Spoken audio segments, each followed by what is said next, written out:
بسم اللہ الرحمن الرحیم۔ کہتے ہیں کہ آہستہ آہستہ کر کے سب سرپرست بے نقاب ہو رہے ہیں۔ پہلے اسٹیبلشمنٹ تھی تو اس نے ہاتھ اٹھایا، پھر جا کر پناہ لی جوڈیشری کے اندر، وہاں پر بھی زندہ ضمیر جج جو ہے وہ سامنے آ گئے، اور اب عوام کے پیچھے یعنی کہ ہیومن شیلڈ لے کر آپ زمان پارک کے اندر محصور ہو کر رہ گئے۔ یہی آپ اسی جگہ سے آپ نکلے تھے اور اسی جگہ پر آپ بند ہو گئے ہیں۔ اور رمضان میں آج جو سپریم کورٹ آف پاکستان کے 2 ججز نے اضافی اپنا بیان دیا ہے، اپنا نوٹ لکھا ہے 27 صفحات پر، اور اس نوٹ کے اندر ان تمام خدشات کا جو ہے وہ ایک طرح سے کلیئر ہو گیا ہے کہ جو مسلم لیگ نون اور ان کے حامی اور خیرخواہ یہ کہہ رہے تھے کہ گزشتہ 7-8 سال سے وہ اعلیٰ عدلیہ کی وکٹمائزیشن کا شکار ہیں۔ آپ خود دیکھیں کہ میاں نواز شریف کو کیسے ہٹایا گیا، زبردستی ایک پٹیشن جو کہ ایک فارمر چیف جسٹس جو ہے وہ خود پھینک کے گئے تھے، دوبارہ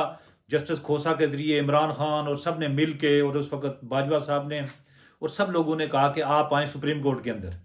اور ہم آپ کو سنیں گے۔ پھر وہ سپریم کورٹ میں گئے۔ یہ وہ چیزیں نہیں ہیں جو کہ میں نے اور آپ نے گھڑی ہیں، یہ وہ چیزیں، یہ وہ اعترافات ہیں کہ جو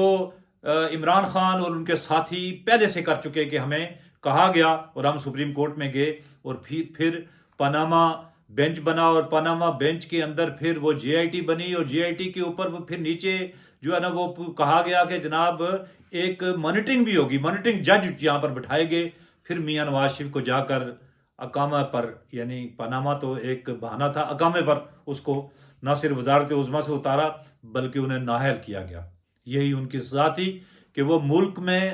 سول سپریمیسی کی بات کر رہے تھے، اور کوئی نواز شریف کا جو ہے نا جرم نہیں ہے۔ اگر وہ اسی طرح جو فکسنگ کر کے یا ہائیبرڈ نظام کے تحت چلنا چاہتے تو وہ اگلے 20 سال بھی اس کو کوئی ہلانے والا نہیں تھا، لیکن عوام کی خاطر میاں محمد نواز شریف نے اصولوں پر سمجھوتا نہیں کیا۔ اور آج اس کے بعد ہم تسلسل کے ساتھ یہ کہتے رہے مسلم لیگ نون کہ ہمیں اعلیٰ عدلیہ کی طرف سے وکٹمائز کیا جا رہا ہے، لیکن ہم پاکستان کی ایک قانون پسند جماعت ہیں۔ ہم نے کوئی لشکر کشی کر کے یا عدلیہ کے گیٹ توڑ کے یا ٹی وی اسٹیشن پر حملے کر کے، نہ ہم نے کسی دفتر کے اندر، نہ کسی افسر کو گالیاں دے کر ہم نے سیاست نہیں کی۔ ہمارا جو کچھ بھی تھا، ہم نے عدلیہ کا دروازہ، ہمیں پتا تھا کہ ہمارے خلاف، یعنی ہم نے پٹیشن دینے سے پہلے فیصلے کا ہمیں پتا تھا، لیکن ہم نے اس راستے کو نہیں چھوڑا، اس لیے کہ ہمیں پتا تھا کہ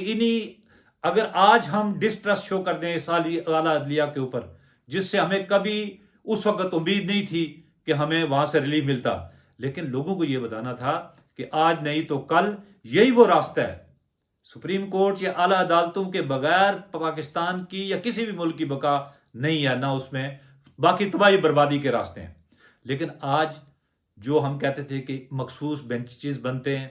ان بینچوں کے اندر مخصوص ججز بیٹھتے ہیں، ان ججز کا ایک خاص نقطہ نظر ہے، اور وہ نقطہ نظر یہ ہے کہ انہوں نے پی ایم ایل این کو صفحہ ہستی سے مٹانا ہے۔ کوئی پٹیشن آپ دیکھ لیں، ہمارا تو معافیا مانگ کے بھی یہاں لوگوں نے یعنی کھڑے ہو کر عدالتوں کی توہین کی اور ان کو معاف کر دیا گیا۔ ہمارا طلال چودھری دیکھیں، دانیال دیکھیں، جنہوں نے معافیا بھی مانگی ہے لیکن ان کو نااہل کر دیا گیا۔ یہ وہ حالات تھے، وہ ججز تھے۔ آج جو کہتے ہیں کہ ہمیں بڑا جو ہے نا تھوڑی سی گرمائش اور حدت محسوس ہوئی تو پوری دنیا کے سامنے بھاگتے ہیں، کانگریس مینوں کو خط لکھ رہے ہیں، یورپی یونین کو خط لکھ رہے ہیں، پوری دنیا کو خط لکھ رہے ہیں کہ ہمارے پہ بڑا ظلم ہو گیا جی۔ اسد کیسر صاحب لکھ رہے ہیں، عمران خان لکھ رہے ہیں، لابسٹ کو جو ہے نا 20-20 30-30 ہزار ڈالر پر منتھ پہ رکھا ہوا ہے امریکہ کے اندر۔ وہ اس امریکہ کے اندر جس میں یہ کہا گیا کہ ہمارے خلاف سازش ہوئی، رجیم چینج ہو گئی جی، امریکہ سے ہمارے خلاف ہو گیا جی، وہ سائفر آ گیا جی، ہمیں دھمکی دی گئی جی۔ یہ ساری عدم اعتماد پاکستان کی ہسٹری میں پہلی مرتبہ آئینی طریقے سے کسی وزیر اعظم کو ہٹایا گیا، ورنہ کوئی عدلیہ کے ہاتھوں گئے اور کوئی اسی طرح پھر بغاوتوں کے ہاتھوں چلے گئے، لیکن اس کے خلاف ایک آئینی طریقہ کار جو درج تھا دستور پاکستان میں، ایک عدم اعتماد اس کو یعنی اس کو منظور کر کے اس تحریک کو نیا وزیر اعظم آیا۔ تو آج جو کہا گیا کہ بھائی ون مین شو نہیں ہونا چاہیے، آج کہا گیا ججز کی طرف سے کہ بینچز بنانے کا اختیار اس طرح سے نہیں ہونا چاہیے، سو موٹا کا کو اختیار جو ہے اس طرح بے دردی سے استعمال نہیں کرنا چاہیے، ایک خاص مخصوص جماعتوں کو آپ نے پروٹیکشن نہیں دینی، اس عدلیہ کے اوپر پوری قوم کا اعتماد ہونا چاہیے۔ اور ہم مانتے ہیں، ہم عدلیہ کا احترام کرتے ہیں، لیکن آج جس طریقے سے بینچز کے اوپر یہ سوال اٹھایا گیا جوڈیشری کے اندر سے، ابھی تو کسی نے اپنا جسٹس قاضی فائز عیسیٰ کی بات ہی نہیں سنی،